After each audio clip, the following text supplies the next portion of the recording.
Saya tidak ingin berspekulasi, serahkan semuanya pada proses hukum yang ada. Kalau terkait Pak JK yang meminta Pak Jokowi untuk menunjukkan ijazah aslinya seperti apa? Itu juga serahkan pada proses hukum yang ada. Dan memang mestinya yang menuduh itu yang membuktikan, bukan saya disuruh menunjukkan. Nanti semua orang bisa menuduh dan suruh menunjukkan buktinya yang dituduh, balik-balik. Kalau terkait ini kan Pak JK sampai melaporkan Pak Rismon ke polisi, seperti apa Pak Damar? Ini bagus, diserahkan ke proses hukum itu hal yang bagus. Bagus. Berarti kalau untuk terkait tokoh besar yang sempat diomongkan Pak Jokowi dulu itu ada termasuk yang diomongkan Pak Rismon ini?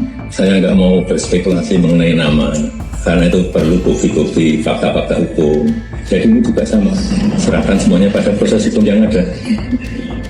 Memang ada kasus ini segera naik ke pengadilan. Ya, pengen saya seperti itu, secepat-cepatnya. Ini kan sudah hampir 1 tahun. Segera P21 dan diserahkan pada pengadilan untuk nanti kita bisa menunjukkan mana yang benar, mana yang tidak benar. Kalau diminta hakim untuk menunjukkan ijazah asli, akan saya tunjukkan. Baik SD, SMP, SMA, S1, semuanya akan saya tunjukkan. Jadi tadi pengadilan Pak? Iya, forumnya jelas. Forum hukumnya ada di pengadilan. Kalau Pak JK menilai dari permasalahan ijazah palsu ini kan sampai memecah masyarakat ini, seperti apa Pak? Enggak, ini kan hanya sebetulnya urusan pribadi saya, karena saya merasa difitnah tadi, cemakan nama saya itu. Pak, kemarin juga sempat beredar bahwa Pak Rismon itu didana. Itu gimana itu Pak? Logikanya beliau ini tersangka, ya kan? Kemudian minta RJ ke Polda Metro Jaya, ke penyidik, karena kewenangan ada di sana. Tetapi harus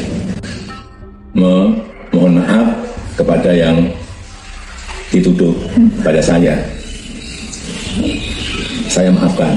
Masa yang dituduh malah memberi duit, logikanya gimana sih?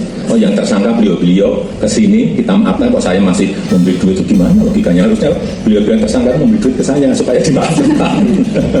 Logikanya seperti itu, jangan dibalik-balik lah. Apalagi duit segede itu. Tadi membantah adanya uang 50M yang mengalir ke Rismon ini ya? Nah, logikanya kan seperti itu. Gimana? Duit apalagi duit segede itu, beda di mana? Ya, udah